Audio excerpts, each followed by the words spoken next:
ভাতের পাতিলটা টেবিলে রয়ে গেছে কেন বলেন তো? আজকে এই যে পাট শাক ভাজি করছিলাম, এটা পুরাটা ভরা ছিল, খাওয়া হয়ে গেছে।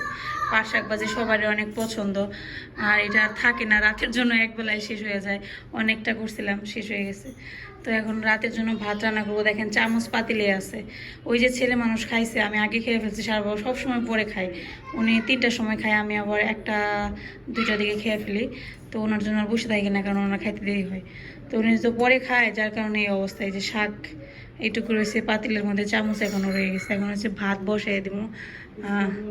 তো কি কি রান্না করছি আজকে দুপুরবেলায় চলেন আপনাদের সাথে একটু শেয়ার করি। এই যে দেখেন কি অবস্থা।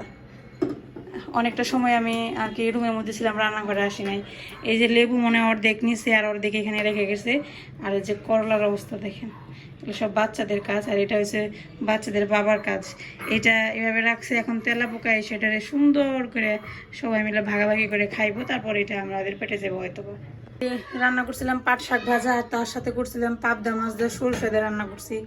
আর এই পাতিল বলতেছি গামলার অর্ধেকটা রান্না করছিলাম, শেষ হয়ে গেছে, অল্প একটু রয়েছে। তো এখন এটা গরম করার জন্য বসিয়ে দিব। আর এক পাশে আমি ভাত রান্না করবো সন্ধ্যাবেলায়, ভাতটা বসিয়ে দিই।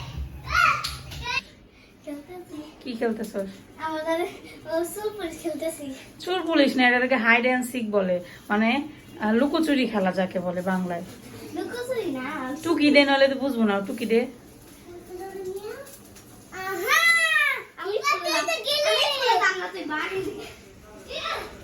যে কত মজা আর আরাম, ওদের জীবনটা এখন সব থেকে সুখের আর আনন্দময় মুহূর্ত কাটতেছে। জীবনের এখনো অনেক কিছু করা বাকি আছে। তো যখনই জীবনে শুরু হবে টাকা ইনকামের খেলা, তখনই জীবনের কষ্ট শুরু হবে। ঈশান দাঁড়াও, ঈশান দাঁড়াও, দাঁড়াও, বাটি দাও। না না না না, বাটি দাও। ঈশান বাটি দিতে বলছে, কিন্তু বাটি যদি ঈশানের কাছে থাকে। ক্যামেরা দিছি, বল কি বলতে চাস? ঠিক আছে, দে গিফট। গিফট হলে আমার দোয়ার জন্য দিছো, তাই না? খেয়ে বাটি নোংরা করছো, আর আমার দোয়ার জন্য গিফট দিছো।